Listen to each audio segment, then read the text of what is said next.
Welcome. I'm Georgia Gatester. I'm President of the League of Women Voters of Alameda. On behalf of our league and the League of Women Voters of Oakland and the National Council of 100 Black Women Oakland Bay Area chapter, we welcome you to tonight's Candidates Forum. We are grateful that the candidates are here with us this evening. I do want to remind everyone that all organizations sponsoring this forum were all nonpartisan. We neither support nor oppose any candidate or political party. We do, however, encourage active and informed citizen participation, which is why we sponsor forums like this, and we are grateful that you are here this evening. And if you're watching on cable, we're grateful that you're watching as well. So thank you very much for joining us. And before I turn it over to our moderator and we begin this evening's Candidates Forum, I have been asked to point out the Schools and Communities First petition. We have it in the back. Felice is back there collecting signatures. It's an opportunity to reform Proposition 13 to bring in additional funds to our schools and local communities. The League of Women Voters is nonpartisan. However, we do advocate.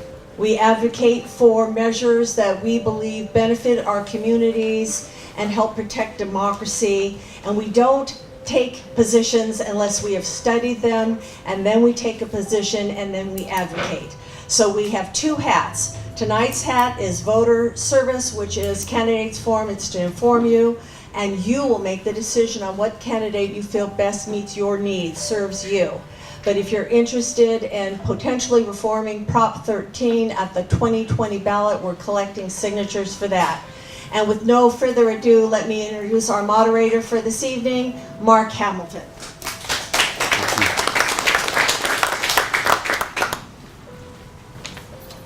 Ladies and gentlemen, these are our goals for this evening. We want this to be a discussion of the issues, not personalities. With that said, that will take the cooperation of every person in this room, candidates and audience. Audience, this is what we expect from you. These people are running for office to represent you. In today's political climate, that takes courage. We will treat everyone on the stage with grace and decorum. We will hold our applause and any shows of support or opposition during this event. Time is short, and we want to hear what each candidate has to say. And candidates, this is what we expect from you. We want you to answer each question as you would to solve the issues raised. We do not want to hear what you think your opponent might do or has done or stands for. Your opponent can speak for him or herself. Well, himself in this case. This is not a debate. This is not a town hall. This is a candidates forum. Now, let's get started. The focus of the forum this evening will be the county assessor, and then as the first panel, and then a little later on, after a break, the county auditor-controller, clerk-recorder.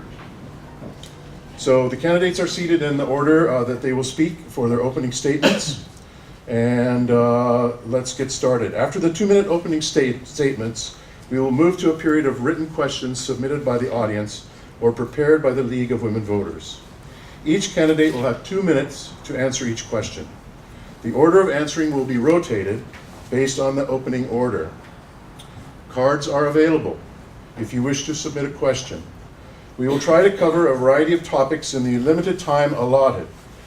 And please understand that we may not be able to ask all of the questions presented. We encourage you to speak directly with the candidates at the close of the evening's program. At the end of the question period, each candidate will have 2 minutes to give a closing statement. And the order of speaking for those statements at the end will be in the reverse order of the opening statements. In the interest of fairness and equal allocation of time, all answers will be timed and time limits will be enforced. Our timekeeper is seated in front, Shelley Reed. Raise your hand there so they can all see you. Wonderful, thank you for doing that. And please, our timer will be giving a 30-second warning with a green card, and then a signal to stop with a red card when time has expired. We ask each candidate to please adhere to the time limits. And we have question sorters who are gathering questions for us. Heather Fowler from the League of Women Voters of Alameda and Louise Anderson from the League of Women Voters of Oakland. And at this time, Mr. Law, if I can get this loose, there we go. I'm going to pass this along to you. Okay. Right. There you go.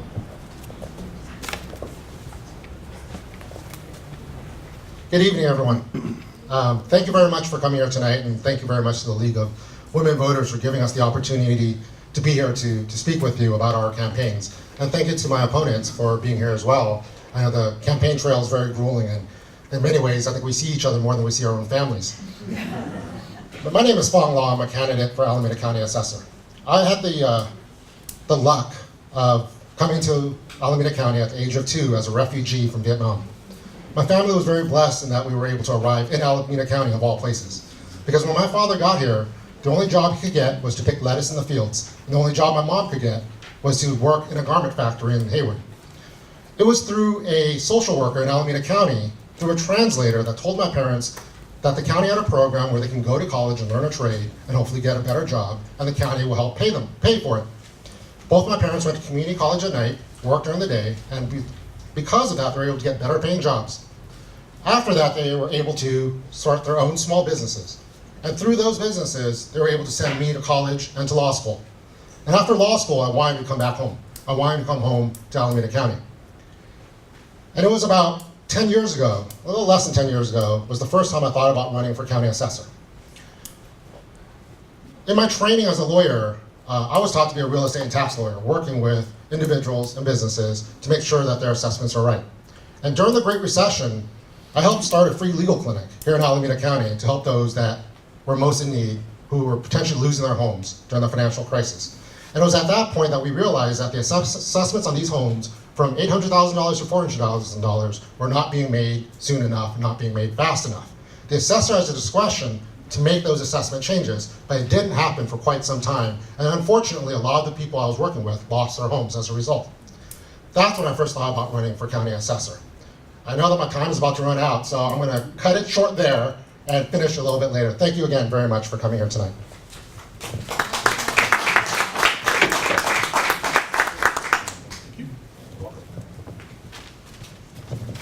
Good evening. Thank you for coming, as this is a Thursday night, so school night. My name is Jim Johnson. I'm also running for assessor. I have the experience. I have over 26 years in the assessor's office, the last 10 years at the highest civil service position in the office. I've worked with the current assessor, Ron Thompson, in help administering the office for those last 10 years, and I'm ready to step up and step into the role on day one to run the office. I have the support and endorsement of the assessor, as well as the top managers in the office. You don't build your reputation on what you say you're going to do. You build your reputation on what you already have done. Our office, during the recession, proactively reduced properties, starting with 2007 when the recession first started, 44,000 properties the first year.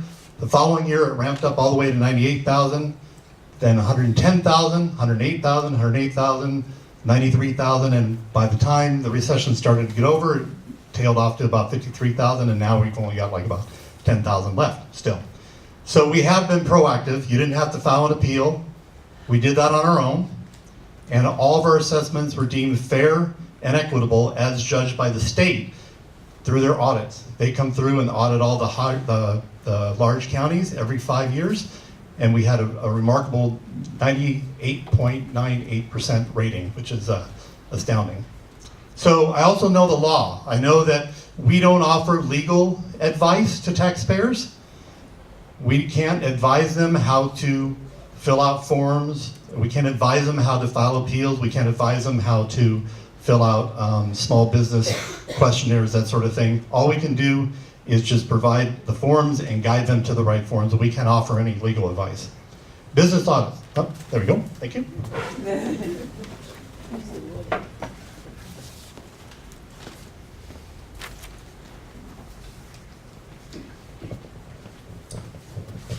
Good evening. Thank you for coming out tonight, and thank you to the League of Women Voters for having this opportunity to speak to the community. My name is John Weed, candidate for Assessor. For the past 8 years, I've been on the Assessment Appeals Board for Alameda County and dealing with some of the most complex issues on valuation. And within the past year, also involved with the legal issues where we set up boards to look at properties of over $500,000 that are non-residential. I've chaired each of those meetings and written the opinions. My education, Bachelor of Science Civil Engineering, MBA in Finance, law degree, member of the California Bar, an all-but dissertation in Water Resource Administration with research in agricultural economics. I have a passion and a strong interest in the assessments. The assessor's office has to manages 500,000 accounts with annual valuations. 450,000 of those are parcels, the other 50,000 approximately are businesses. Some of the more complex business and personal property. I've been active in the community. I was a trustee of the community college, Ohlone College, for almost 34 years, and overlapped that as a director of the Alameda County Water District, where I currently serve. I retired as a full colonel in the reserves as a civil engineer officer and explosive ordnance disposal officer. Also in that role was the augmentee to the Air Force Fire Marshal with 13,000 firefighters around the world at 162 locations. I've managed large organizations. I've been involved in the community. I have the education, the background. And I believe I have signed, can't talk about other candidates, but I have signed the petition for the split role. There are some flaws, but I support that and believe it's really important for our community that that be the role. Thank you.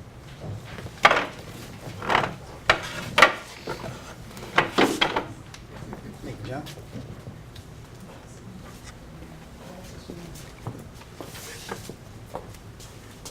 All right, hello everyone. My name is Kevin D. Lopez, and I'm a candidate for the Assessor's Office. I'd like to thank everybody for having me here. It's an honor to be here tonight.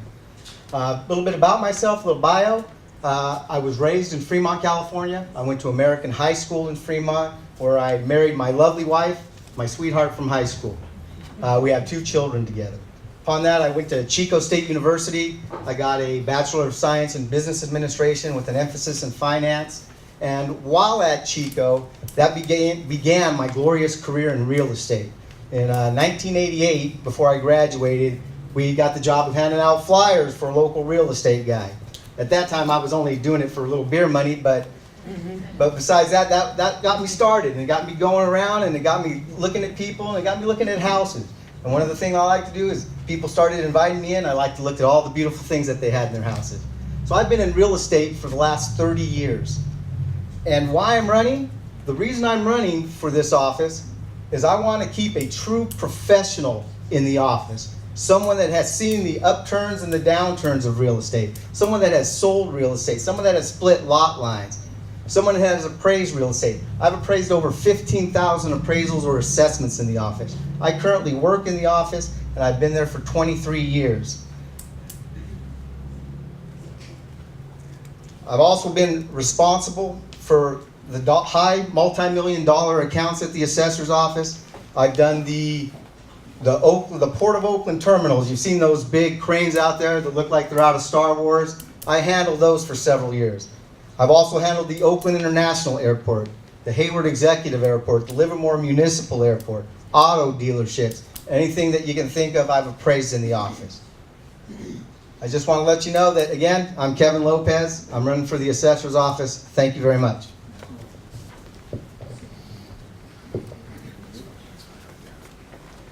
All right, I ask candidates to stay seated for the question period, if you don't mind, and I'll save us a little time.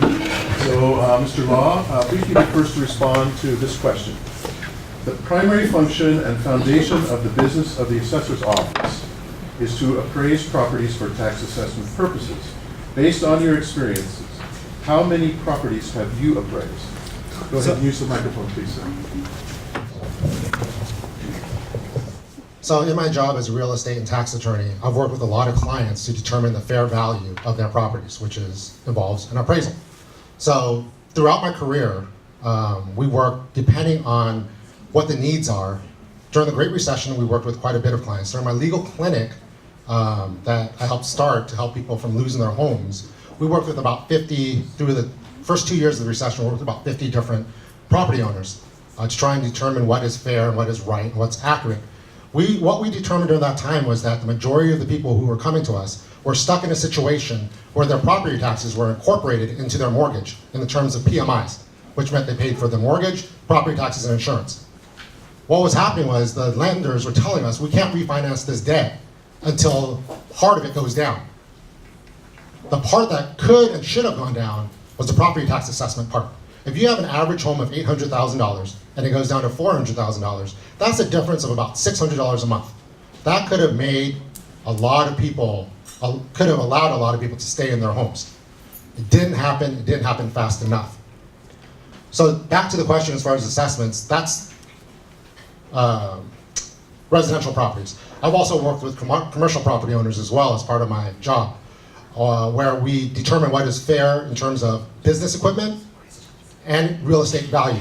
Shopping centers, warehouses, industrial properties, and then a whole host of business equipment from mechanic shops to machine shops. So that's where my experience comes in as far as getting the right value or accurate and fair determination of what should be assessed. Mr. Johnson, same question. So, in order to get my job promotion 10 years ago, I had to obtain an appraisal certificate from the state. I did that, but the division that I was drafted into running was the non-appraisal side. So during my time in designing the system, the technology that the appraisers use, I had to get into the system design to provide them with all the tools that they need to perform appraisals. So I'm very familiar with the market evaluations that they do, the commercial approaches to with leases and other income generating stuff, but I wasn't actually leveraging my, my certificate to do actual appraisals. But in designing the system for the appraisers, getting the feedback, I had to become knowledgeable enough to do an appraisal. And same thing with the Prop 8s, and I won't go into the same numbers I just did before where we did lower the properties on time. But to the question I only designed the system, I have not actually done an appraisal. In the 8 years I've had on the Assessment Appeals Board, I've reviewed hundreds of appeals. In these cases, the county does an appraisal, the applicant does an appraisal, and we review those. They're complex, variances, and have ruled on them. I've been involved in historic preservation and have restored 5 buildings. Was active in the state level and coming up with exemptions for historic buildings. I served on the Heritage Task Force of the state of California. I have a personal interest in the towns of Mission San Jose and Niles. I have 4 buildings across the street from the Mission San Jose and have about 2.5 acres of commercial property in the old town of Niles. I've done my own appraisals and work. In those efforts, I went ahead and got a broker's license and a general contractor's license. At one point, I had a building that burned. I was working for FMC Corporation, drew up a set of designs to restore it. Bids came in. They were so high that it turned out that it was better, more economical and interesting for me to buy a worm screw drive skill saw and start building it myself, 7,500 square foot structure. That is my primary economic interest today, in addition to the public service. The assessment process itself can be extremely difficult, and I would suggest the legal issues are in many ways more challenging than the actual numbers. When we talk about people not being able to get their properties refinanced, everyone has the opportunity to turn in an appeal.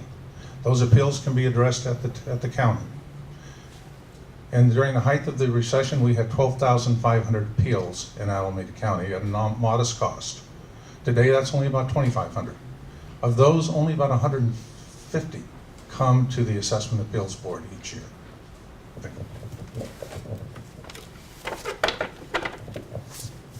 All right, the number of appraisals that I've done and assessments that I've done, well, first started out when I was graduating college. I got my real estate salesperson's license. That's what I wanted to do. Usually when you see someone come into the industry, it's from some different walk of life that they come into real estate. But that's what I wanted to do from the beginning. Once when I got out, it was 1989, June of 89. The market was going down. At that point in time, I learned the old adage that all buyers are liars and sellers are storytellers, because boy, I heard them all. At that point, with the market going down and not a lot of sales going, I jumped into appraising. You didn't need an appraisal license at that point. I've done about 500 residential appraisals in 7 different counties. I had trainee appraisers that I looked over their appraisals and I signed for them as they earned up to be a licensed appraiser. In 1995, I joined the assessor's office, and since being at the assessor's office, I've done 15,000 plus assessment and appraisals in the office. Thank you very much.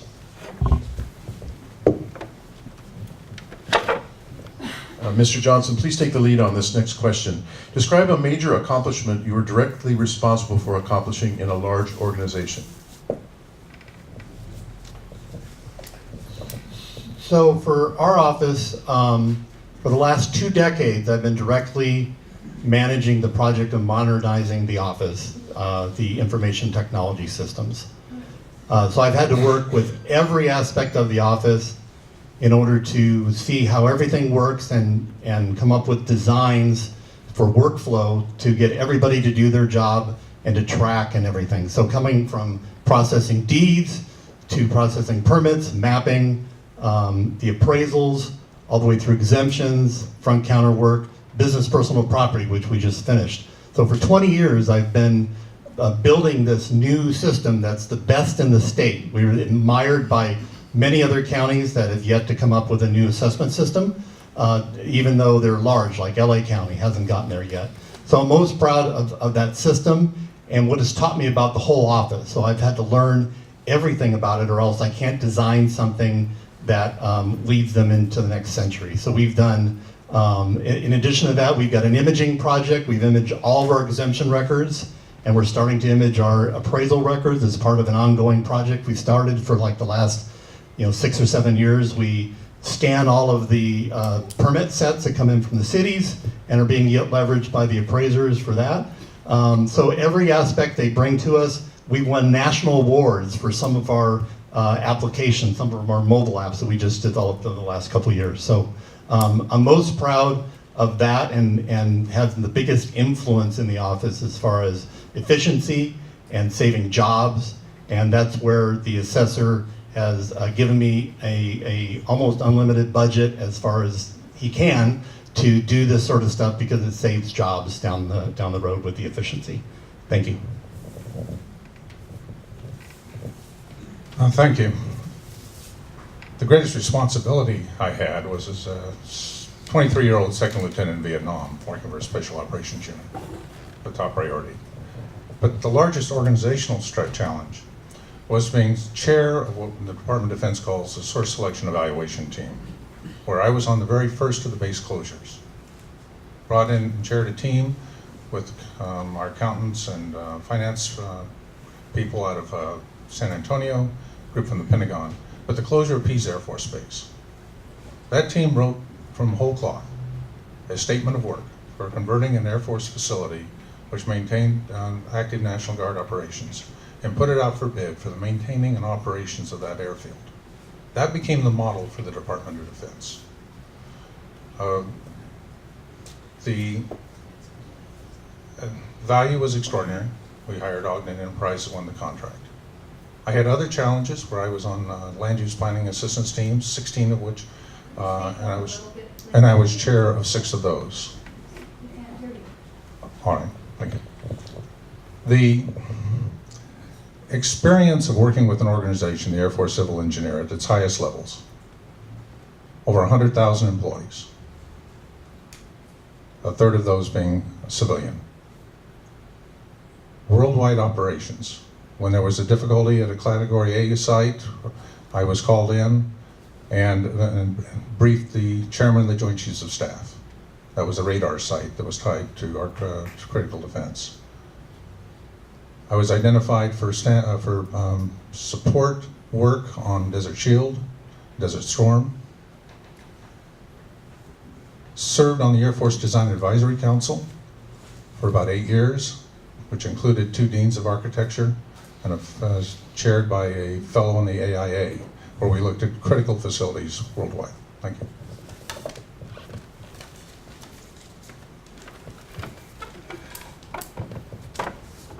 Prior to joining the assessor's office, in my own appraisal business, I created a training program and a procedure to help get trainee appraisals up through and up to be licensed appraisers.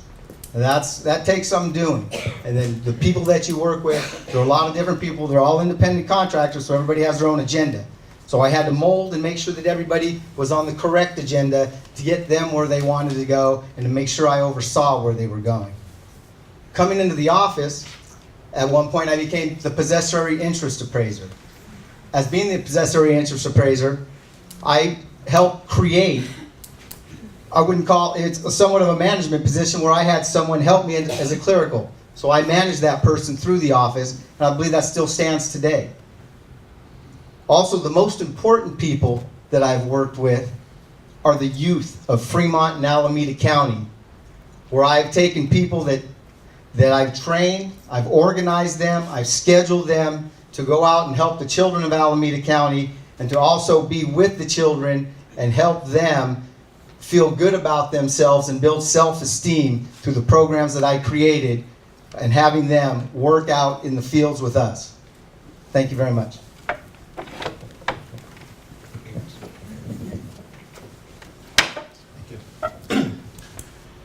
So I told you that my parents started their own business at one point. And at one point in my career, my father came to me and said, why don't you come back and work at the family business? I was working at a real estate law firm at that time.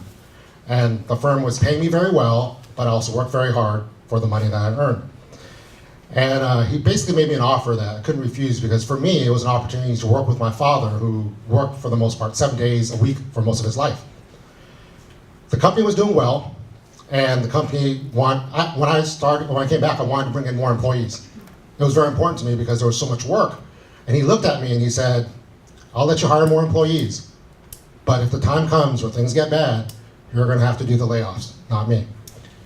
And I didn't quite understand why it was such a difficult decision for him, because in school you learn, in economics you learn, when things are good, you hire more people, when things are bad, you lay them off. So of course things were good for a while, and then the time came, like all economic cycles, where we had to do some layoffs. And I went to the first employee that day. His name was Jesse. And I went up to him, and I couldn't even get the words out of my mouth. He just put his arm on my shoulder and said, it's okay. I'll be okay. I know. And on that day, I promised myself that I would bust my rear end to do whatever I had to do to make sure that any employee who was laid off had the opportunity to come back. That I would build it back up so I can bring them back. And everyone who did want to come back, within 3 years, we were able to bring back. That was something I was most proud of in my life, as far as working for an organization and running an organization. The assessor's office has 175 people who work there. These are good, hardworking people who work for your office. The time will come at some point where we're going to have to make those tough decisions. As assessor, I'm going to do everything I can to make sure that the people that work there are taken care of, because they're the ones who take care of us as their constituents.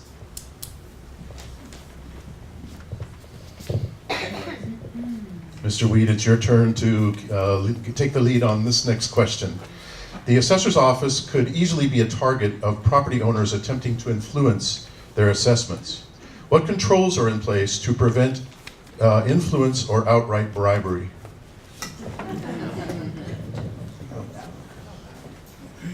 You have the good fortune of having an assessor's office which has maintained the professional integrity of the office. In my 8 years on the Assessment Appeals Board, there was never an indication of any type of favoritism. There was a level of professionalism. Ron Thompson's legacy will hopefully be retained. We will not be looking at giving additional audits to organizations because of you're worried about their labor practices.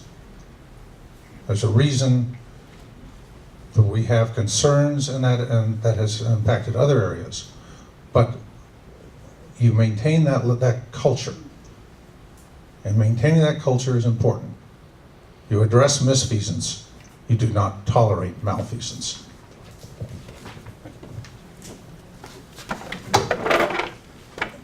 Well, that's kind of a loaded question. You know, I got people calling me every day telling me that their property's a lot lower than what I have it assessed at, and I just assessed it a couple months ago. So the thing that you have here is you're going to have people that call in. You know, we could send 100 different appraisers out there, and they come back with 100 different values. Okay, but we want to make sure that we get the proper value. We want to make sure that we're fair to that person, whoever they are. So at that point, we'll look it over. We may have to look it over again. We may have to come to a meeting of the minds to decide where it's at. And at that point, it goes up to the next pair of eyes who take a look at it and see if it's okay, and see if it's all right, and see if it's fair for that person. Then it goes up to another pair of eyes who takes a look at it and see if it's okay, and see if that person, if we're being fair to that person. So it's not just one person that makes the decision. There are several different pair of eyes that look at everything that goes through that office. As the assessor, you oversee that. The people that are underneath you work the jobs in order to do it. But like I said, there are several layers that you must go through before something's finally approved and it gets to where it needs to be the assessed value. Thank you very much.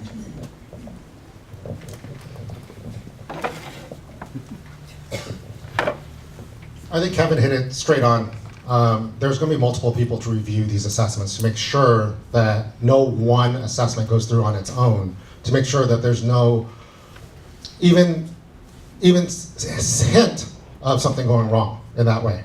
Transparency is extremely important in government. It's important that the assessor's office maintain that level of transparency. That's why we're all required to fill out forms that disclose what we own. If there is a conflict, I had a great conversation with the assessor in San Francisco. She told me that she sends all of her personal assessments, that any property that she may own or that her parents own, down to Santa Clara County. That assessor does it for her, so that way there's true transparency. Her office doesn't touch it. I would ask the same for the employees in our office to disclose what they own, so that way there isn't that possibility that our citizens feel like the office isn't being upright and forthright. So that's something that I would love to be able to implement in this office, and that's something that I think Kevin was very right about, in that we need to have multiple eyes looking at all these assessments to make sure it's done right and it's done accurately. So, working in administration of the office currently, I've got a lot of insight on this. So we get audited by the state, like I said, every 5 years. A lot of the recommendations come from the California Assessors Association or the State Board of Equalization. We also have our own policies in place, but they work together. So all high-value property passes up to the next level in our office. It's just our own policy.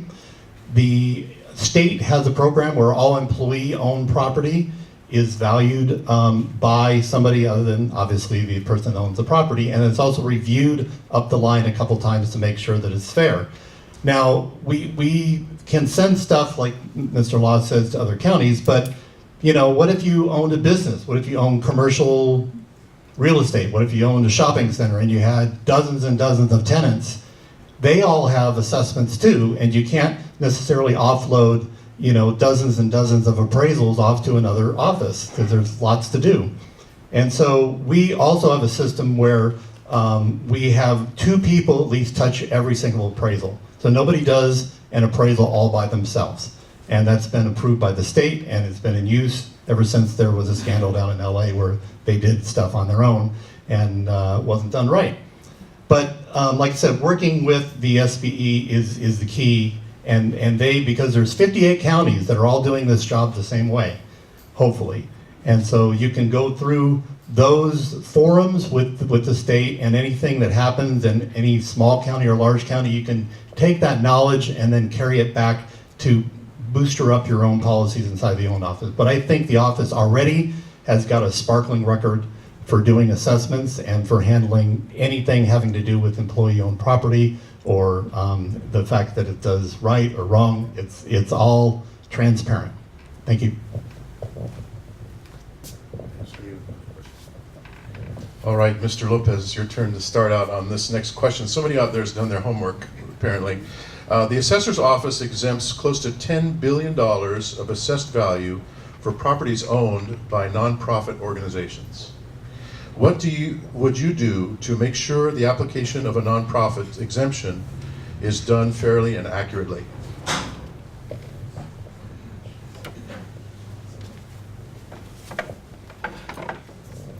What would I do to make sure an application is done properly, fairly, and accurately? We have an exemptions unit for that. And then again there's several set of eyes that looks through everything that goes through there. I would make sure that we have the proper paperwork. And actually, one thing I'd like to do for paperwork is not everybody speaks the English language. And we don't have forms that are in other languages. We do have a lot of interpreters, and that's good too. But I would like to have something where someone checks a box so they get the proper form that they get, so they're aware in their own language of how to fill out the form, what to fill out the form, and they can call in then if they need an interpreter, they can have them interpret to them how the form should be read, or what questions they have properly for the form. But otherwise, for the exemptions, yeah, we would like everybody that deserves an exemption, or a nonprofit that deserves an exemption, to send in the paperwork, and we will look it over, and we will get back to them. And then once they fill it in and it goes through, it'll go through several pair of eyes again. Thank you very much.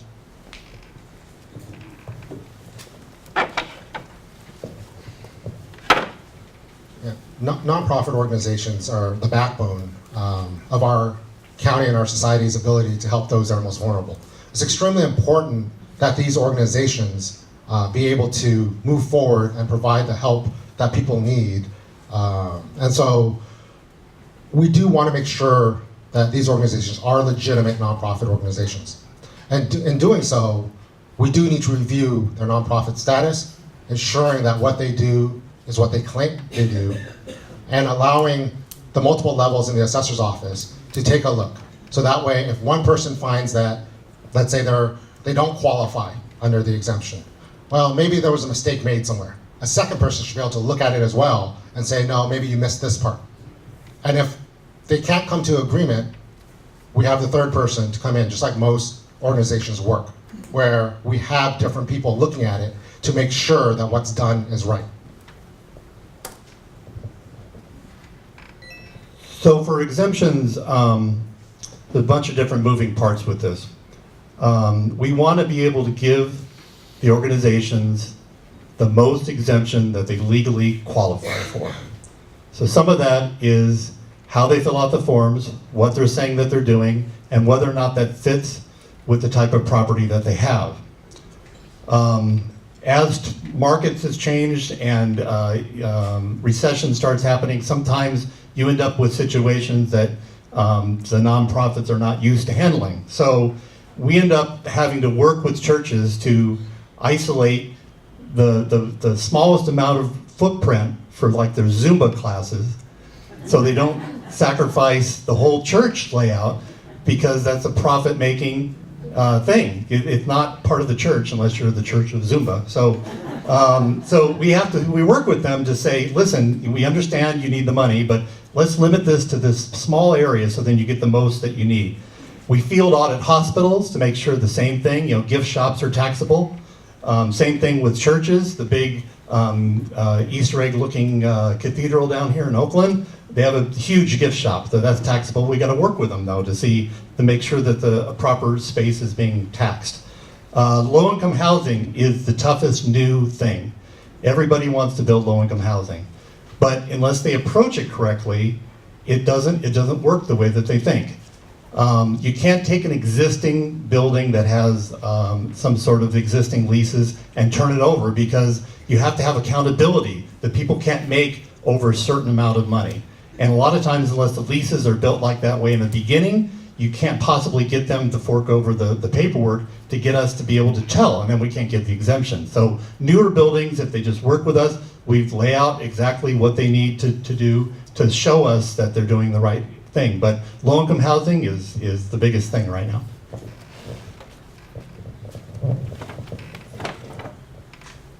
The assessor does not make the rules. The Board of Equalization establishes the criteria and guidelines. And in some cases, even federal law, particularly when it comes to religious organizations. One of the great challenges is city governments, limiting the opportunities for religious activities in many of the zoning regulations. Recently, the Civil Rights Division of the Department of Justice has written a letter to cities reminding them that there is federal protection for churches. But there are numerous exemptions. It's been said that with the assessor's office cannot give legal advice. That may be true, but what we can do is create the office of an ombudsman in a different department, even if it were with the office of the public defender. Bring in people who have experience, retired annuitants, who know the law and regulation and can relate to people. One of my great frustrations as an assessment appeals board is to see an appeal come to us where they checked the wrong box and they got only an annual review that they have to go back the next year. Had they checked another box, it would have been the base year and they would not have to come back annually. That's clear to know. The property owner knows their property. The county personnel know the process. We have to find a way to outreach to the community. I have the endorsement of Hank Levy, the tax collector, treasurer for the county of Alameda, and with him, we've discussed going out and reaching out. In the case of employees of the assessor's office, or even the assessment appeals personnel, it is the practice to go to an out-of-county group to come in. I've been asked on several occasions and been selected to be part of the assessment appeals actions in San Francisco. And I'm very proud of that opportunity. Thank you.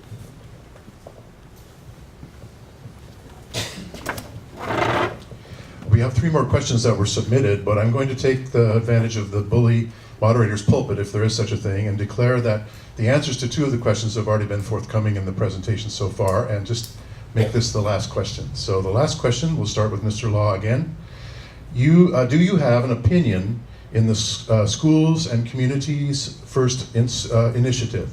This measure, as you probably already know, splits the property tax for residences and corporations, making corporations pay their fair share, bringing in about $10 billion for schools and communities. Are you in favor of this measure? Well, I'm going to stand for this one because I've been sitting for a little while, so hope you don't mind. This is a very important ballot measure. So just a little bit of history in this. Prop 13 passed in 1978 as kind of a fallback to protecting senior citizens from losing their homes. Property taxes were going up dramatically. A lot of people on fixed income couldn't afford to stay in their homes. And so we had Prop 13 as a way to protect them. The unintended consequence of Prop 13 was that it protected these corporations, which essentially do not ever die. I don't care what you say, they can live forever if they wanted to. So that was the unintended consequence of Prop 13, so it reduced the tax rolls for our communities, our streets, our schools, our public safety. My fear is if we go too far the other way, where we capture that, but we also hurt those who are most vulnerable in our community, the renters who end up paying the increase in property taxes, the small business owners, right? The taqueria down the street who has to close because they can't afford to pay for their employees and the increase in their property taxes as well. So what I'd like to see is a moderated version of Prop 13 reform that protects those who are most vulnerable, so that way we don't have more people on the street, because we all know right now that it's really hard for those who are renting to be able to afford to be in our communities. So protect the renters by exempting certain properties, such as residential rental properties, finding a way to properly exempt small businesses, because those are the backbones, those businesses are the backbones of our economy and our society. So I would hate to see it swing back too far the other way. I want to see some type of moderation when it comes to Prop 13 reform.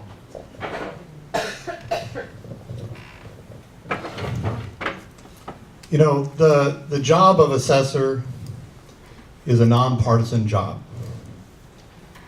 It's made that way so we don't have to take a position politically and seem like we're unfavoring part of the taxpayers in the county. And to me, this question so far has gotten up mostly in implementation. But to me, I didn't feel it was fair for an assessor candidate to take a position on a law that directly affects a portion of the taxpayers one way and a portion a different way. So I would be more than happy to follow the law as whatever voted on by the taxpayers, more than happy to. But unless it's a equal benefit to everybody in the county, I don't see how an assessor nonpartisan position should be taking that sort of position on it. And you know, the ballot position initiative already has gone through some rewrites, and it's been pushed off a couple of years. That's because they didn't consult with the California Assessors Association to see what it should look like. They didn't ask our opinion, and so it's flawed the way it is, and that's why they're pushing it off. But you know, even with that, there's just too many things that you can influence, and you shouldn't be an influencer when you have this job. The politics do not belong in this office, and regardless of the pros and cons of the measure, unless it's something equal across the board, like raising the homeowner exemption limit from 7,000 up to something else. Unless it's something like that, or the base value transferred, allowing those to go into different counties mandatorily, unless it's something that benefits everybody in the county, I don't feel I should be taking a position that might make some of the taxpayers, you know, think that I'm against them. And so I just really want to stay neutral on that. So, thank you. Thank you. As I mentioned in my opening remarks, I signed the petition. There is a moral standard and values that you must express. Now, the proposition as drafted has some flaws. It doesn't address the need for mixed use. It allowed agriculture a free ride. However, there is an inequity where the large corporations are being almost universally protected by the 1978 rules and only a 2% valuation increase. And they work other ways that doesn't change with the change in personalities over time. I'm committed to trying to find the lowest property tax for every individual and business that is permissible under the law. There are $300 billion on the rolls in Alameda County. Of that, 1% is an ad valorem tax. $3 billion goes 41% to the schools, 15% to the county, percentages to the cities and special districts. That money comes with no strings attached. It's really important. The current proposition, the increases and changes of the split roll will be a net additive value and income to the county and those important organizations. So I stand by my signature on the ballot, and will hopefully see it modified to be able to address mixed use, and it will be a challenge to the assessor's office and how to address a split roll. The workload will be there, but there'll be a far greater income increase to the public entities that will be supported by this ad valorem tax than the cost of having to staff more people in the offices. Thank you, John.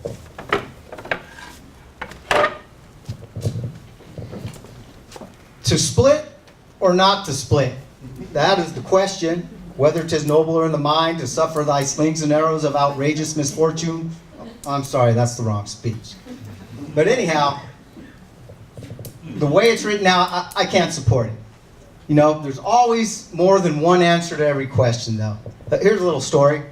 They were in Sacramento. All the assessors gathered in Sacramento. They're all sitting around, and the Sacramento assessor, he was leading the meeting that day, and he said, "Okay, boys and women and men, let's get together, and I got a little question for you to answer.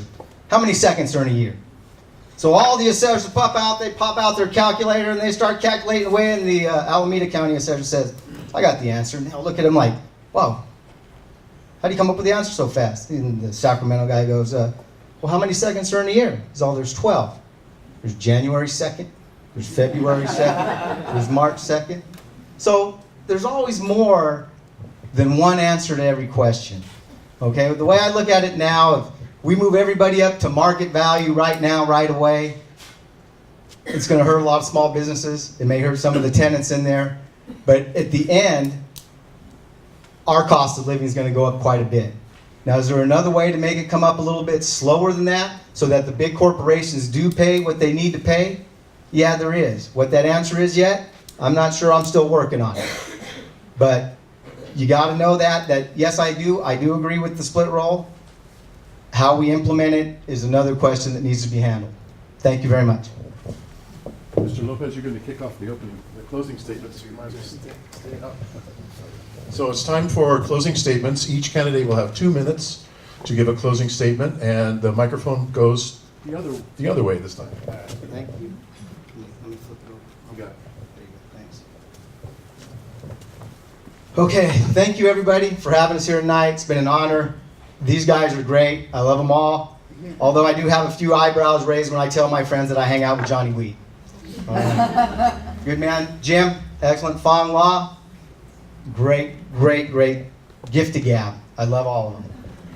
One thing I like to say that, again, I'd like to reiterate that I am the candidate with the most real estate experience up here.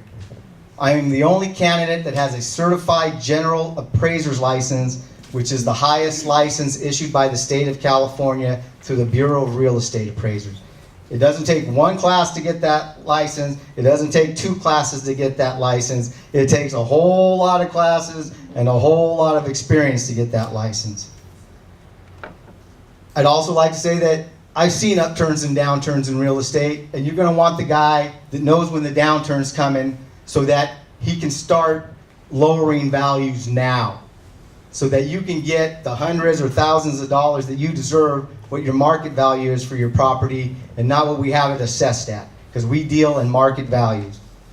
Also, I'd like to say I'm an advocate for an increase in the homeowner's exemption. It's been $7,000 since 1975, and heck, those homes were worth about $30,000 or $45,000 then. We all live in $700, $400, $800. I don't think you can find anything for $400 anymore. But besides that, I'd also like to give back to the community, because that's one of my big things.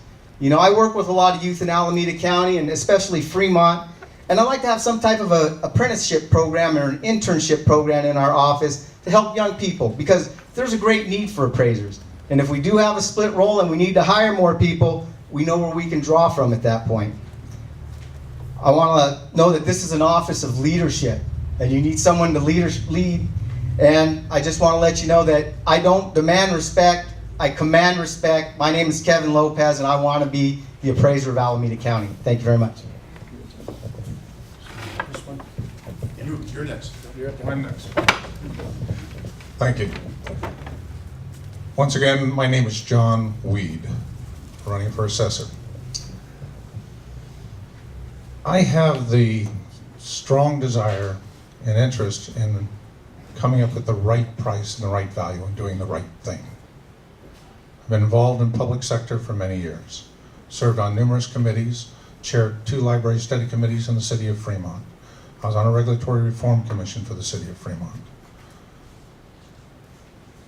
I've been involved in Rotary, done international work on helping disadvantaged communities in southern Mexico, Chiapas, and Guatemala.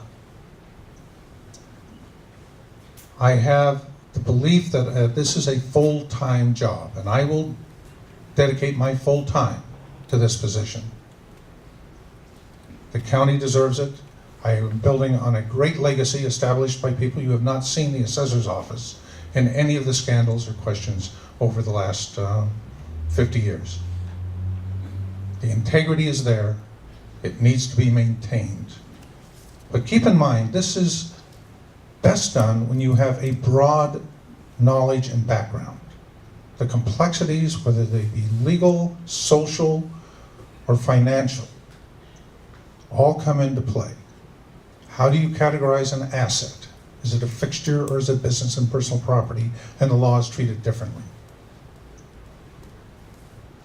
Understanding how to do that, and then having the personal ability to be able to comprehend the various issues so that you can give the proper direction. Eventually, you have to rely on the integrity and knowledge of the individuals. We can increase training, and I would encourage us to do that. We need more standardization in the way we do our appeals, or do the appraisals themselves, so that when they come up for an appeal, they're far easier to do.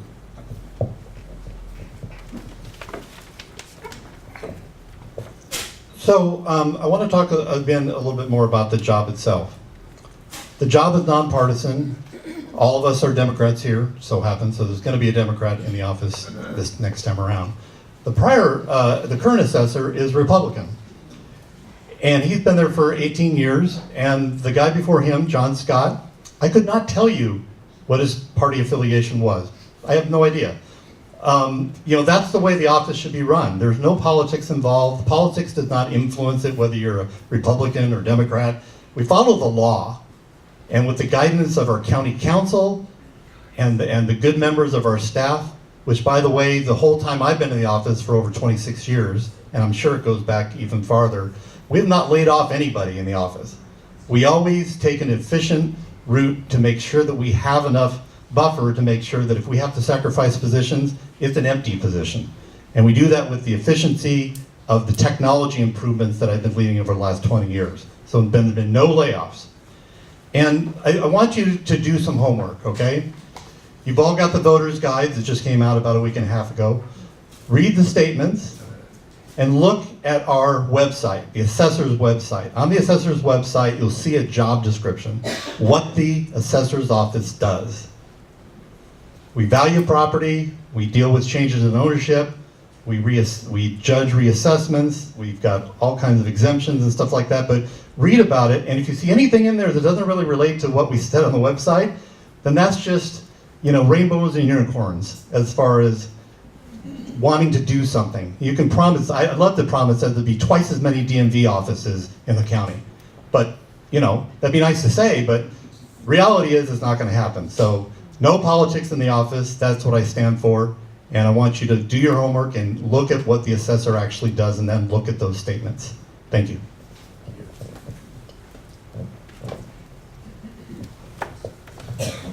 Thank you again for inviting us here tonight. Thank all of you for showing up and coming here to learn more about an office that really does not get very much attention. I'm willing to bet that none of you thought you would ever see a contested assessor's race in your lifetime. But we're all here now, and we all want to do great things for the office. What I'd like to see the office do going forward are things that are practical and helpful to the citizens of Alameda County. Right now, if you go to the assessor's office and you ask for a file of your home, the assessor's office still has physical files, paper files stored in warehouses dating back to 1950. An employee has to go from their desk to get the files, bring it back to you. We could digitize all these files, save the time and money, and make sure that your information is available to you anytime you need to get it. That's your information. I want to be able to make sure that the assessor's office is out in the community, that we're helping you. You're going to have questions. I want to be able to bring in third-party agencies, legal centers, to help you if you have a question. They should be able to go down the hallway and say, hey, how do I fill this form out? And there should be someone down the hallway that can help you. We do it right now with the county. The county has self-help centers for you. There's no reason why the county buildings, especially where the assessor's office is located, can't do the same thing for you. I don't want you to ever think that you can't do something. This is your government. This is your agency. It should do what you need and what you want.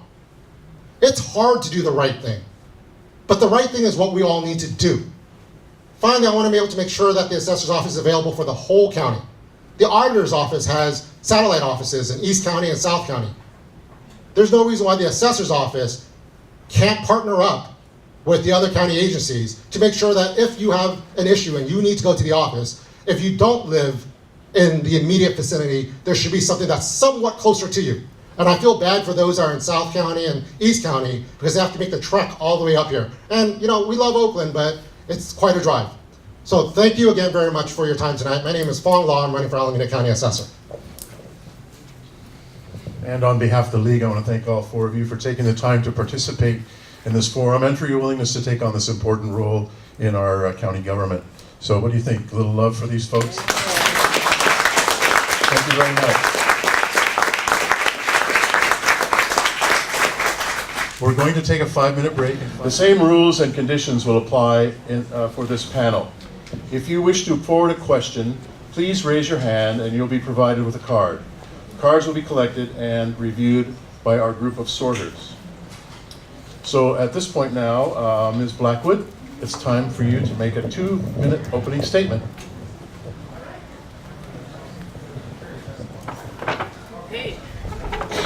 Hello, everyone, and good evening. Thank you for having us for the Auditor-Controller's race.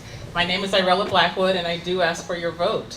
I grew up right here in the city of Alameda, so it's an honor for me to be here tonight. I grew up in the West End, started there. We had a fire, and the fire caused us to move to the East End on Encinal. Graduated from St. Joseph, Notre Dame, and right over there, Jason Kidd School, and I was able to go to UC Berkeley after that. I get fiscal accountability, and I also get why we need public services. This is why I'm committed in my life to doing public service. After graduating from UC Berkeley with honors, I went on to work for PricewaterhouseCoopers in Silicon Valley and audited all types of different big firms there, big companies, lots of different services in Silicon Valley. eBay, Cisco, looking at all of their financial statements and understanding what it takes to make up their financial statements. From PricewaterhouseCoopers, I ended up working for City and County of San Francisco, where I have been serving and doing good fiscal stewardship for almost a decade. I have served as the chief auditor, executive accounting manager, and in my capacity in doing audits, I discovered over $5 million in fraud, waste, and abuse through my audit work. I have a good eye for trimming wasteful government practices and finding innovation in government. That is the same level of excellence we need in Alameda County. We all pay taxes, and we have an investment in our $3 billion budget. We deserve to know how that money is spent. So I ask for your vote on June 5th for Auditor-Controller Irella Blackwood. Thank you.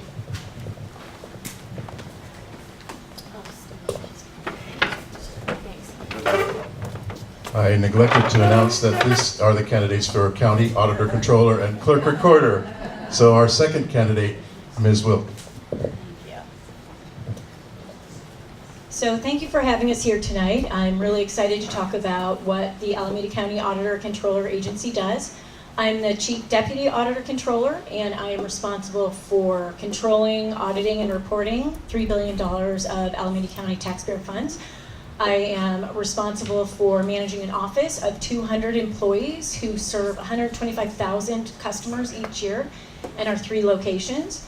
I'm also responsible for digitizing and providing access to all of Alameda County's financial audits, reports, and records. And I've been personally responsible for hiring every member of my staff over the past 10 years. And I'm proud to say that our office is at 85% minority represented and over 75% women. We also act as the public custodian, or the official public custodian of all public records for Alameda County. We have about 25 million archived files dating back to the 1800s. I'm running for this position because I'm the most qualified person for this job. I am the Chief Deputy Auditor-Controller. I've been part of the Executive Financial Management team in Alameda County for 15 years.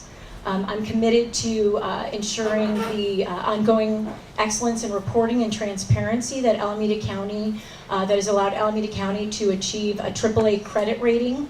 We are one of 2 counties that's received a AAA credit rating from all 3 credit rating agencies.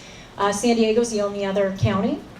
And a little bit about myself. I grew up in Western New York. I was raised by a very dedicated single mom who worked several jobs to support my sister and I.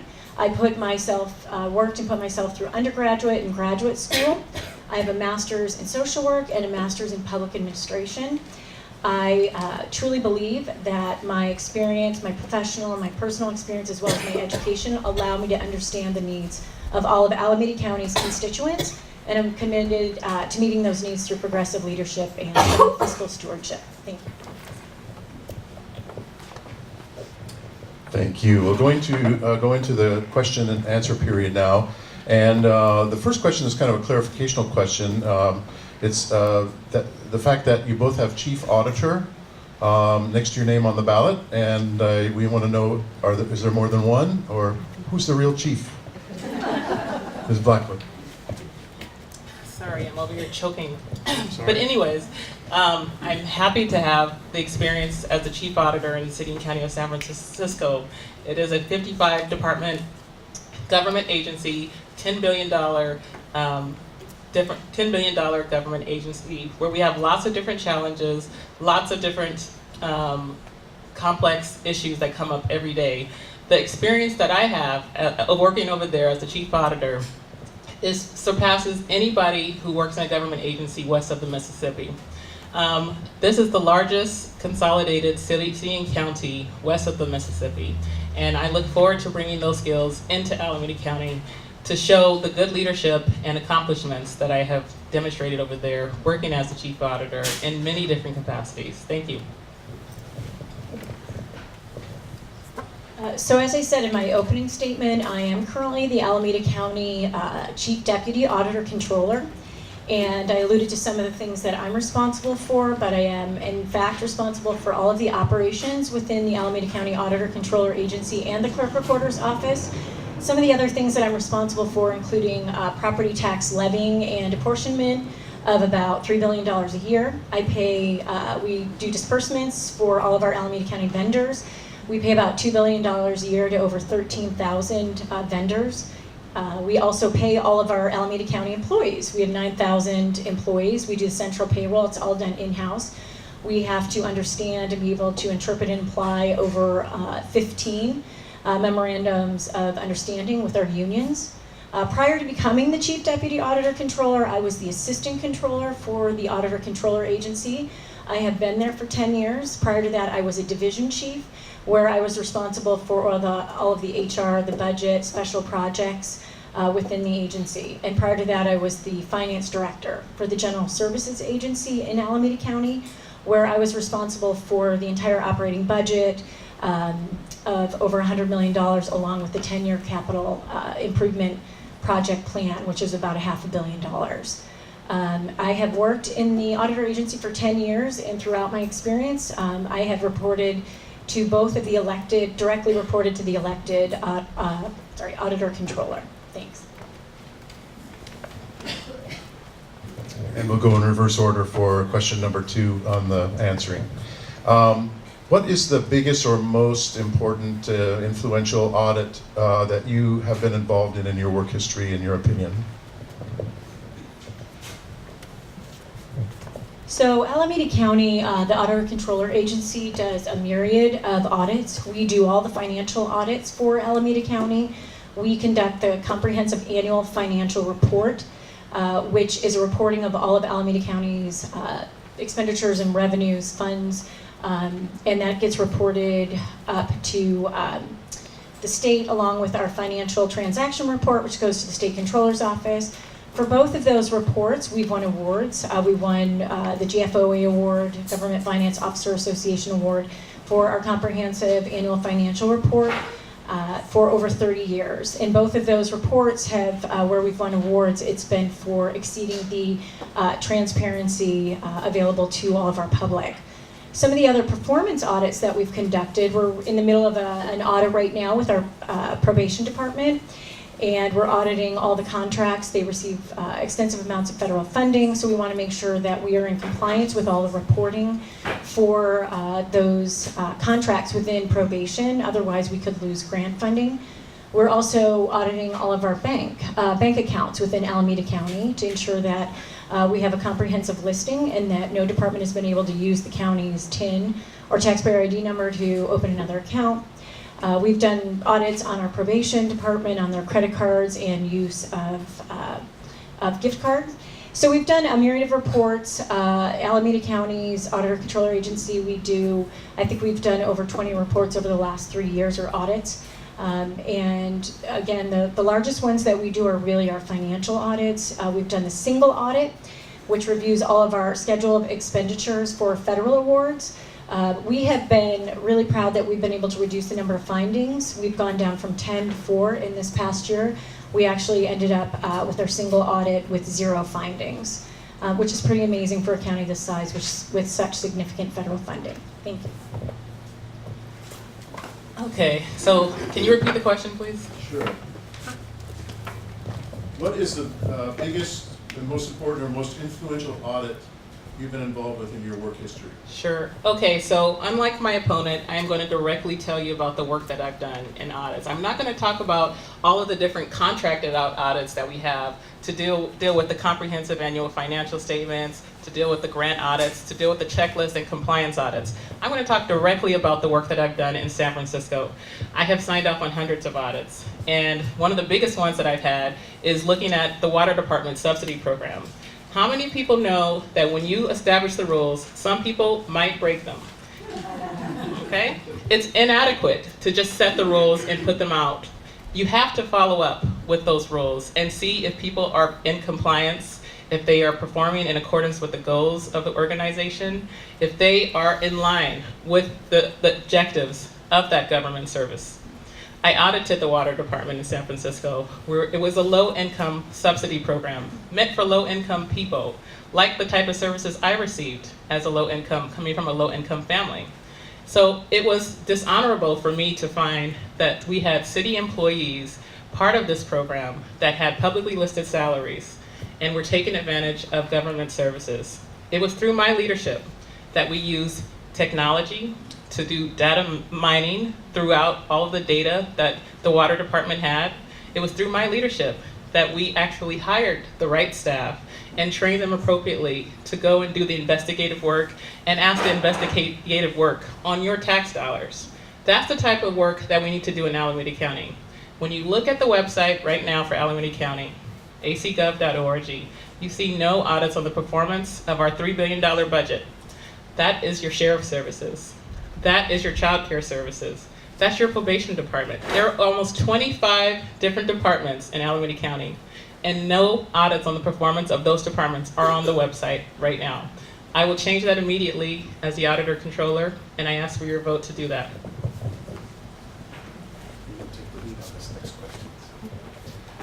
This is kind of a long question, so I'm going to do it once, and if you need it repeated, I'll be happy to do that. And again, somebody out there has been doing their homework.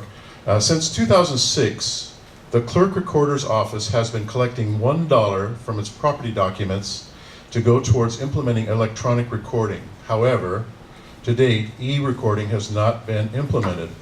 What steps will you take, or will you take steps to make the implementation, and why do you think it hasn't been implemented to date?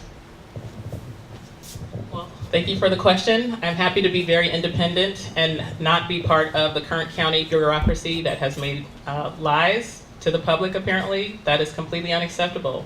In 2006, if you made a promise to the public and you're collecting fines and fees for that service, you should be giving the public a return on those investments. I can't speak to the decisions of the current leadership, but what I can promise you is that I have a track record of making every promise that I've delivered. When I go into these different businesses in San Francisco and I have to audit them, if there is an assessment that they have to have based on their fines, they know exactly where those assessments have come from. They know where those fines and fees are going to. I believe in transparency. It's part of my core values. This is the type of leadership I will bring into office.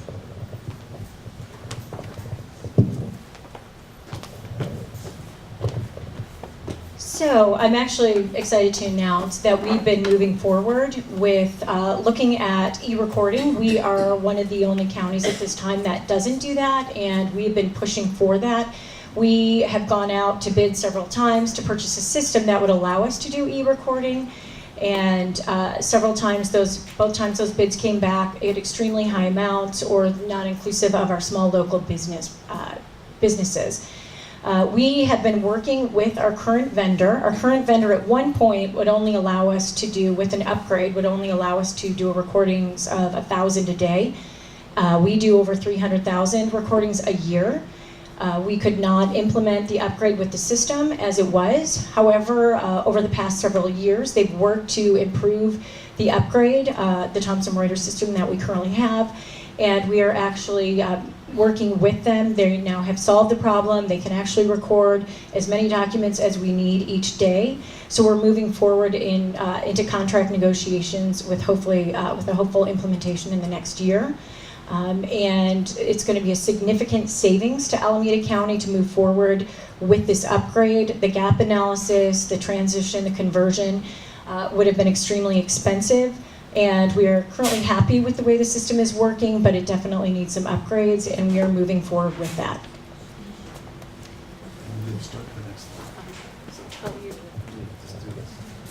Got a couple of questions, clarificational questions again about performance audits. And the first one is a two-part question. How many performance audits have you personally done? And what was the last audit you completed yourself? So when I started at the General Services Agency, the position that I took over as the Director of Finance, the position had been vacant for several years. That office was responsible for developing budgets for the entire county. Each department gets an internal service fund budget, and it's charged back through rates.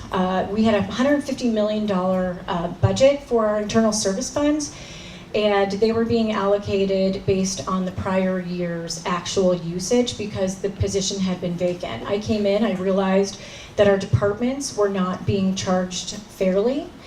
And so I went through and determined what would be the best way to develop rates and charges to all of our customers. I met with every customer, all the major departments, healthcare, social services, CDA, sheriff, probation, and talked with them about their budgets. I implemented all the changes they had, and I then developed a rate structure that was based on actual usage and was updated every single year.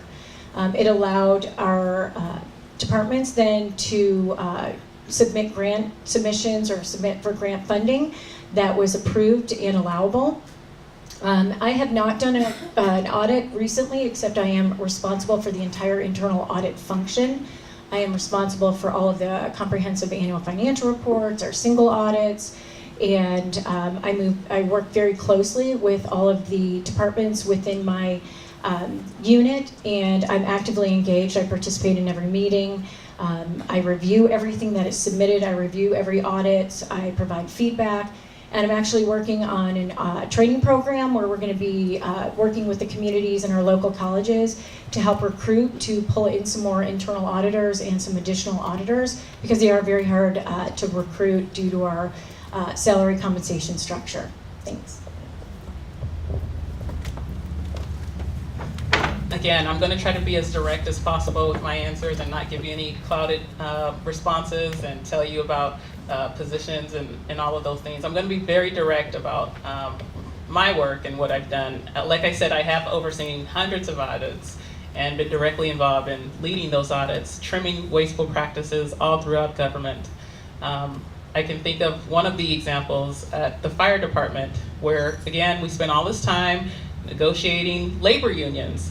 However, those contracts aren't always audited to ensure we follow up to have the fair share for employees and to make sure we're not overpaying from a government perspective. I looked at every single of the fire department's employees, and I looked in to see whether or not their retirement payouts were okay, whether or not they were getting too much special pays and premiums, bilingual pay.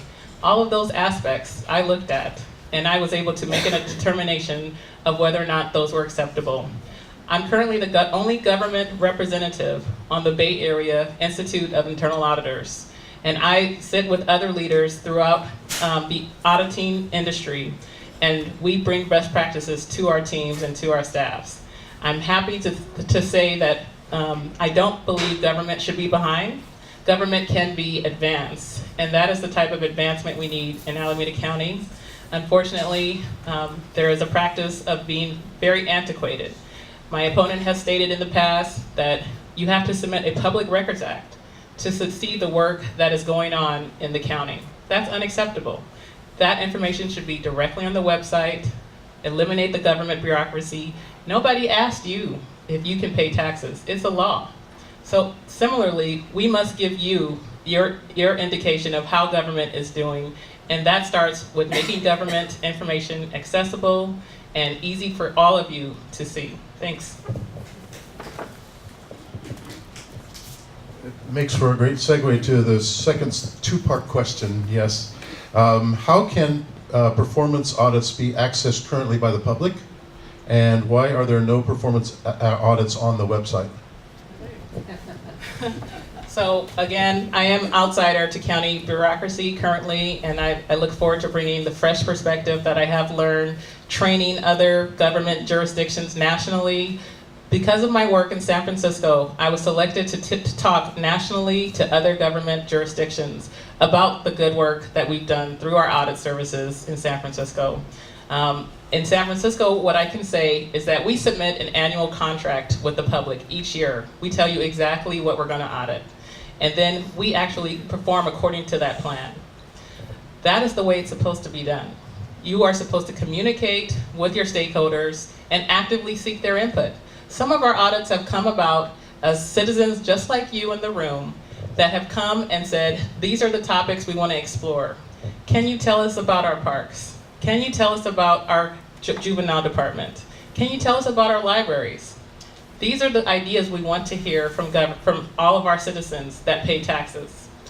Currently, there is no audit plan on the Alameda County website of their performance audits. Performance audits are a gateway into how our government is doing. Performance audits continue to show us a report card on government. It gives you the information you need to be resilient. Next year, we will be in a recession. The only way to recover from that recession is to know the data that we're going to be having throughout our county, to know where we need to cut wasteful practices, where we need to expand to give maximum output to our taxpayers. That's what we need in our government, and I'm going to be happy to lead that effort.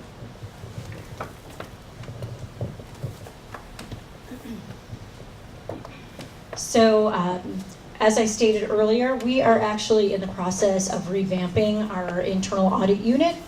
I agree that our audit should be available online, and I plan to do that as well.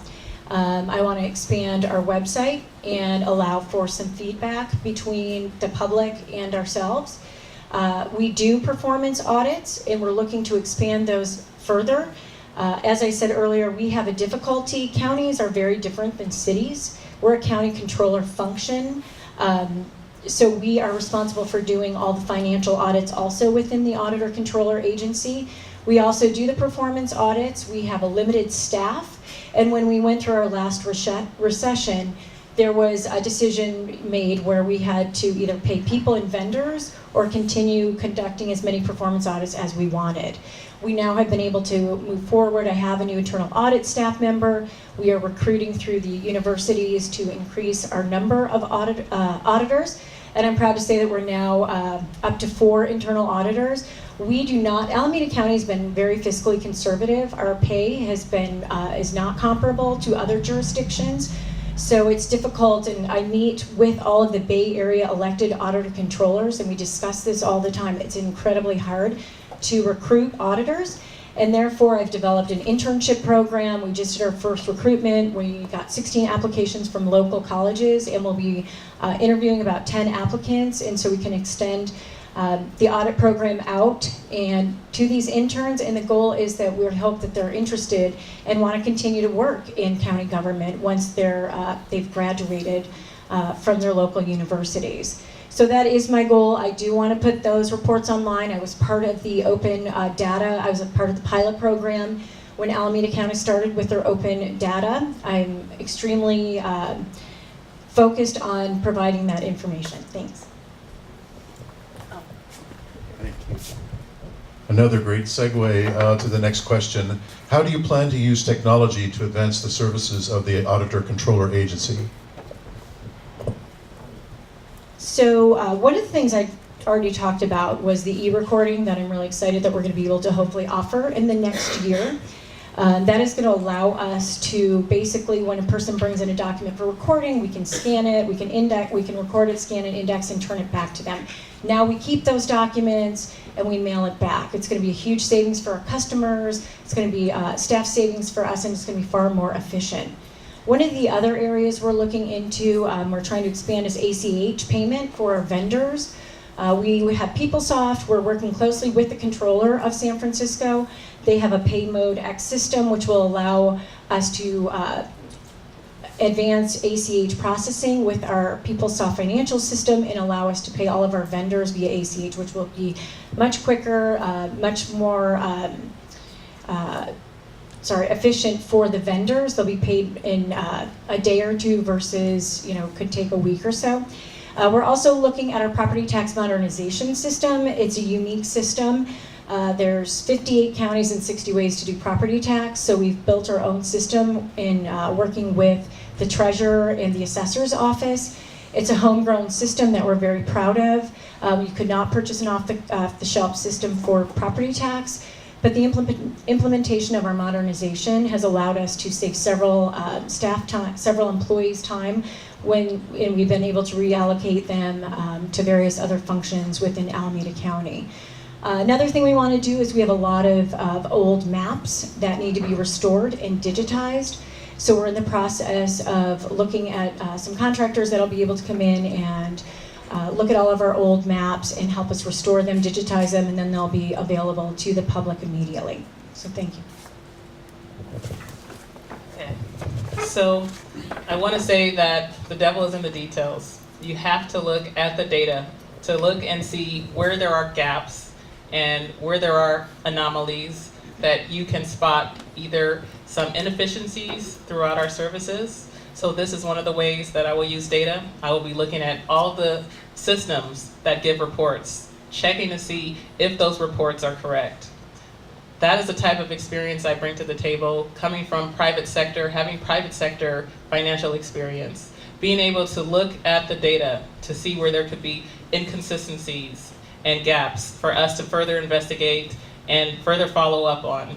I will ensure, per the charter, per the code, administrative code for Alameda County, this office is responsible to make sure we have modern accounting systems, and we are collecting fines, as we talked about earlier. We are collecting fees to go towards modernization of those systems. I will make sure we're not lying to the public and collecting those fees without doing the proper updating of those systems. So that is one of the areas that will be crucial to make sure we are keeping our systems up to date as we have promised to the public. Thanks. Next question has to do with differences in the San Francisco and Alameda County. San Francisco is both a city and a county, and Alameda County has many cities within the county. How does this impact the auditor-controller position? So I might have said earlier, but San Francisco is the only consolidated city and county in California.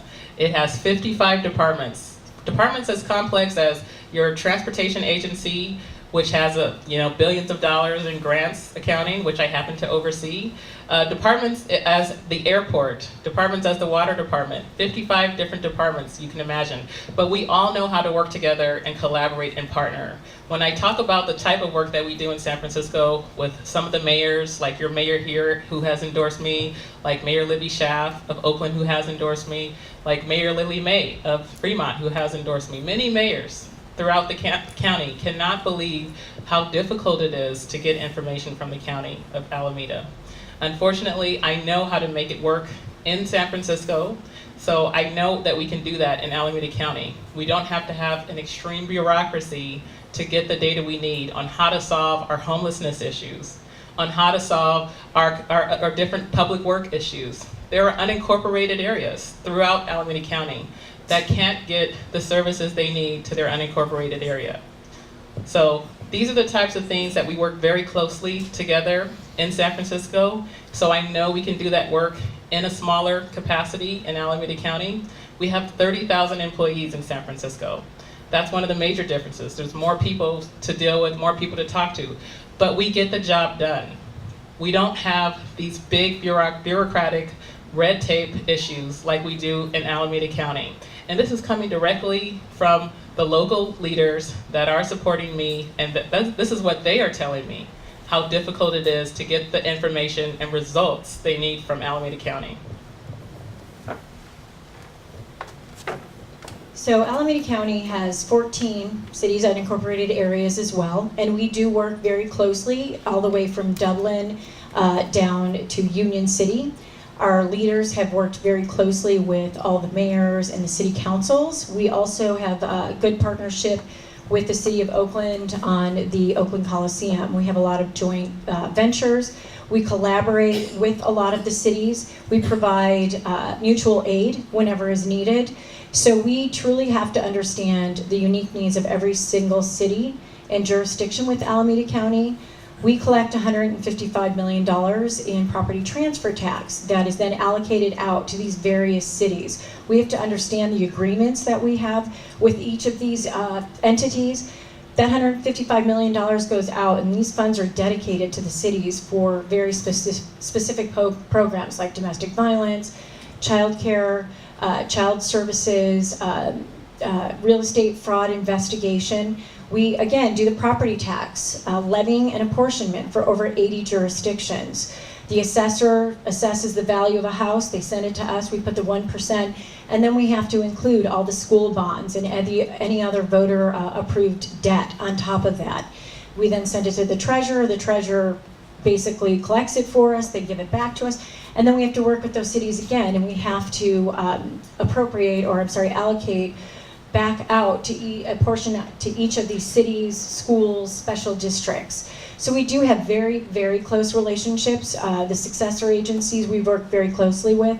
The redevelopment, as everyone knows, is no longer in existence. We have had to work with every single city successor agency. The property tax unit within my agency works with all of those cities to ensure that all of the information needed to the DOF, Department of Finance, is submitted. We are now actually going to be the county's oversight board, and we will take on the responsibilities for the cities. Thank you. We're going to try to squeeze in 3 more questions, and then we'll still have time, I think, for closing statements. I heard the R word a little earlier. So besides, or in addition to a potential for a recession, what challenges do you see for the Controller Auditor Agency during the next few years? So again, a recession is looming. Alameda County has done an incredible job of being very proactive in preparing for the future. It's a very socially liberal, I think, county, but it's a very fiscally conservative county as well. The county is continuing to put money aside. We know there could be federal impacts from our new administration. So each year we've been putting aside money to help offset any potential impacts to our grants and our community organizations. We have a healthy general fund balance and reserve, which is one of the things that was looked at when Alameda County was given a AAA credit rating. We also are very proactive in addressing our pension issues and our other post-employment benefits. So the recession is a key area that we're going to be addressing. Succession planning. We've got a lot of changes in our workforce, so we're planning ahead, documenting our policies and procedures, and looking, trying to position ourselves so when key staff and managers leave, we're able to backfill those and continue with the services. And we're doing that with a combination of documentation as well as technology. One of the other things we have to deal with are changes in legislation. We had SB 2, where we had to add additional, a 75 additional fee on our recorded documents. We implemented that. We implemented, so we always have those upcoming state legislation, federal changes that we have to address. The tax reform affected our payroll system, so we're very proactive in addressing that because we didn't have a lot of time. So it's the unknowns that may be thrown at us from the state and federal level. One of the other areas is technology, making sure that we're keeping up with technology and that we're utilizing it effectively. And I'm trying to think of some of the other things that we're going to be addressing. But the staffing and the recession and planning ahead, Alameda County's done a very great job. So based on my education, which I have a degree in economics, where I've actually studied how the economy works and how it's going to be going up and down, I have an MBA in finance from Holy Names University in Oakland, where I was able to study how we can deal with our finances in government from a different perspective when it comes to the different changes in our economy. Using that education, using my private sector experience, using my experience working in the largest city and county in California, I'm going to make sure we're proactive in all of those respects. I'm going to make sure that we address the needs of our adolescents, of our aging adults, of our working class through our Auditor-Controller's office.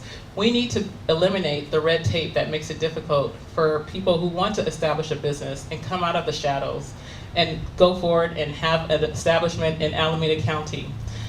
We have the potential to grow just as much as Silicon Valley. So the Auditor Controller's Office can facilitate that business growth. And there's a lot of talented people that leave every day and do transportation out of the county. Those people can be employed right here in Alameda County, and this position can be a catalyst for those people. We need to make sure our accounting records are complete and accurate. We've had the same vendor for many of years. We need to make sure that vendor is doing the best job and looking at every single account on the financial statements. We have our staff that is issuing payroll and making sure government employees get the right pay. When those employees are getting their payroll, we need to make sure we're also coming behind and doing different audits to make sure those payroll are correct and accurate. We need to be working very closely with all 14 cities in Alameda County, and that's where experience comes into play. Being able to collaborate with those cities and hearing their needs for homelessness issues, public safety, and other elements. Thank you. All right, 2 more questions. The first one is kind of consolidation of information you may have already given, but it's a good question. There's a lot of focus usually on the auditor aspect of the job. Other than technological improvements, how do you propose to improve the Clerk-Recorder's office?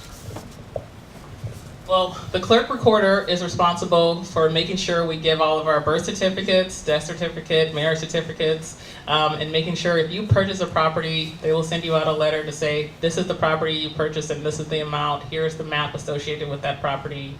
In addition, there are fines and fees that are collected under this office. So under the Central Collections Unit, they collect on behalf of government. We want to make sure, I want to make sure specifically, that we are collecting in the most efficient manner possible, that nobody ever thinks they have to go outside of our central collections and get a private sector firm to do the work we are getting paid to do in government. For the vital statistics, we want to make sure all of those records are complete and accurate going back to the establishment of Alameda County since 1853. We want to make sure all of your property, if you choose to purchase a property, that property is recorded completely and accurately. So that would be some of the functions for the Clerk-Recorder. Yeah, so I'm going to just kind of summarize what I said before. So the Clerk-Recorder system we are looking to upgrade. We're very excited again because we're going to be able to do e-recording. We are looking at our maps restoration. We do have maps from the 1800s that need to be restored and then digitized, and they will be provided online, available to all of our public. We have the majority of our maps and things available online right now, but we do have some that need still to be recorded, or I'm sorry, to be restored and then available. The birth, death, marriage, those are also available at the Clerk-Recorder's office, and what we're trying to do is we currently have an office out in Dublin. Alameda County is a huge county, and Oakland seems to be the center oftentimes, and coming into Oakland has been very challenging, the traffic, there's no parking. So a few years ago we opened the Dublin satellite office, and we see 25,000 customers there now a year. It is highly yelped, great ratings on Yelp. And we're hoping to open another office or look at co-locating with potentially another governmental agency to provide the Clerk-Recorder functions in another part of Alameda County. That'll provide greater access for anybody who wants to come in and get a copy of their merit or their birth certificate or their death certificate. We've also got cross-training programs within our Clerk-Recorder's office. It allows our staff to move around. That was created about 10 years ago. It allows our staff to have training in 3 of the various units within Alameda County, or within the Clerk-Recorder and the Auditor-Controller agency. It allows us then to reallocate our staff as quickly as possible. We also provide 8 different language translation services within our staff. So anybody who comes into Alameda County, the Clerk-Recorder's office, and needs assistance, we have staff on site that are able to help perform translation services for them. So those are some of the things that we've been working on. Thanks. And finally, what are the 3 pressing issues? Pick the 3 most pressing issues that you would like to address if elected.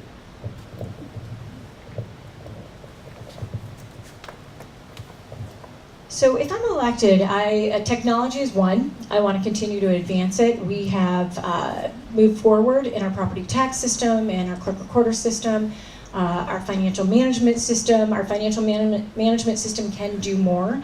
So we continue to roll out opportunities for that related to purchasing and being able to review invoices online. The other pressing issue that I want to address is community engagement. Over the last 2 months, I've spent a lot of time going out and meeting with various communities and cities and jurisdictions within Alameda County, and frankly, nobody really knows what Alameda County does, and nor do they know what the Auditor-Controller does. So my goal is to collaborate with the various cities and community leaders, along with some of our other departments within Alameda County, the Assessor, Treasurer, and get out more and to do some educational workshops for our public. They need to know what Alameda County does, what services we provide, and what services the Auditor-Controller agency provides. And the last thing that I want to focus on is, I'm trying to think now, the staffing. Actually, I want to sustain the staffing that we have. We have some, our managers are great. They allow us to know when they're planning to retire, so we're able to continually document and do some succession planning within our office.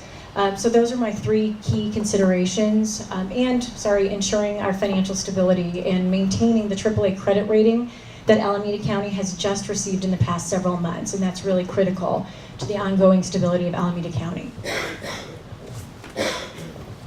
Thank you again. I would be leery of anybody who says that they're going to fix and change things on the basis of your election, and they haven't done it, and they've been in the office sitting at the desk for over 2 decades. I would be extremely leery about that personally.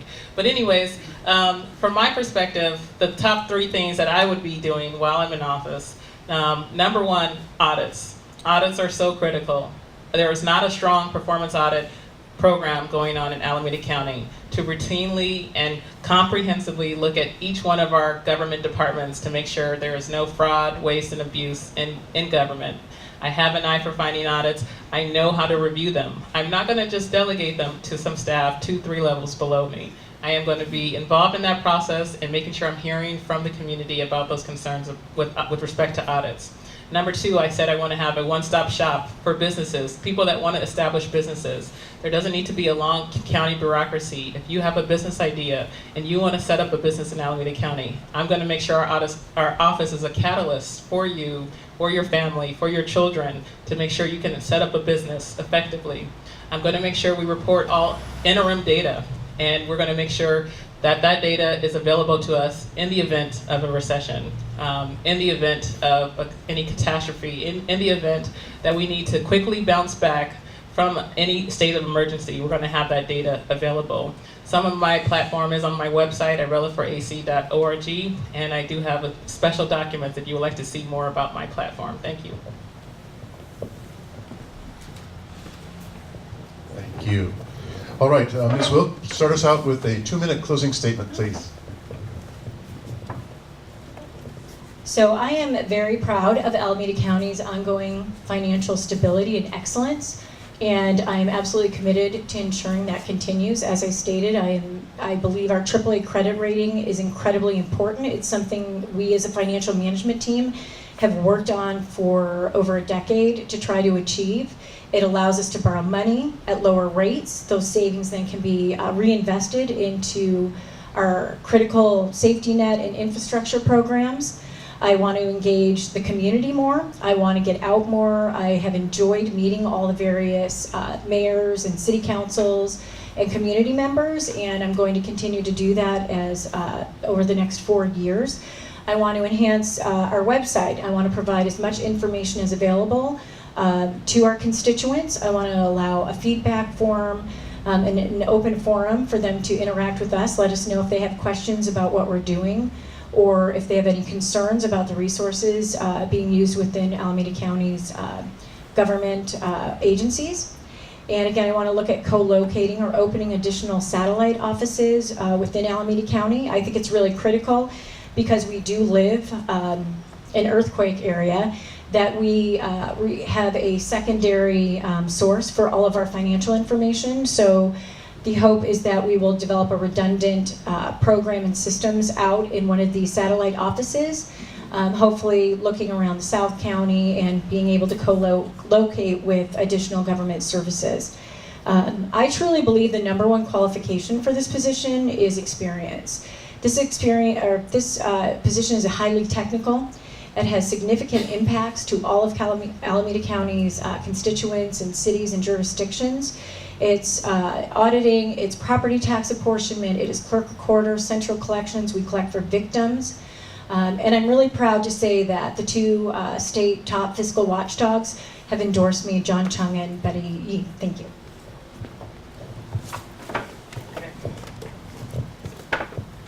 So thank you all for coming again. This is like full circle for me to be right here in Alameda, City of Alameda, where I grew up.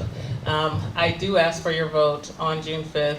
This is no longer 1853, where we can have people without the proper financial education. My opponent has her degrees in psychology, social welfare, international relations. Those are not relevant to the qualifications of this position. The current auditor, Steve Manning, he's been there ever since he graduated from high school.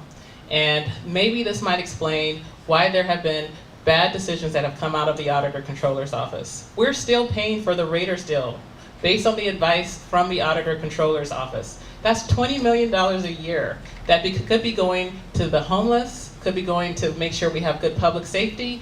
I don't want my car broken into again, so neither do you. I want to make sure we have good financial stewardship in all aspects of Alameda County. And so that's the type of leadership I'm willing to bring to the table. I have the accomplishments. I have the work record.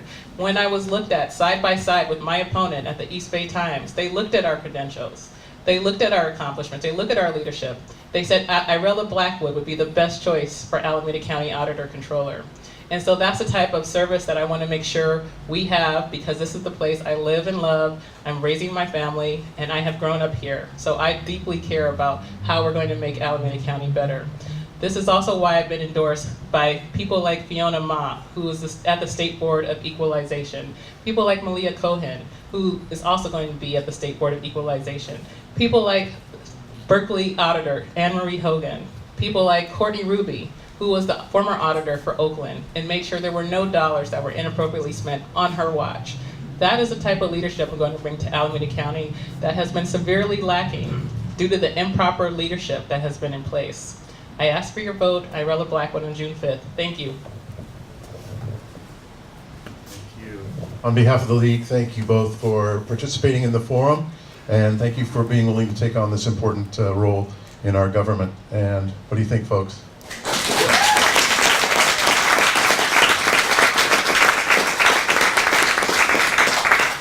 And thank you all for participating, and I'm going to turn the mic over to our president, who is rapidly approaching the front here.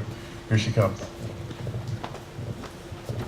Thank you. Thank you again to the candidates for participating in tonight's forum. Thank you for attending. And how about showing a little love for League member and moderator Mark Hamilton? Thank you. 3 quick points. I know everyone's ready to go. We encourage you to check on the League's voter education website, votersedge.org, for more in-depth information about the candidates and ballot measures. 2, a plug for the League. Membership in the League is open to all men and women who would like to become active, informed, politically effective members of their community. The League's new slogan is actually empowering voters, defending democracy. If that sounds appealing to you, we encourage you to join the League of Women Voters and help us to do that work. And finally, and probably the most important thing, don't forget to vote on June 5th. Thank you so much for coming.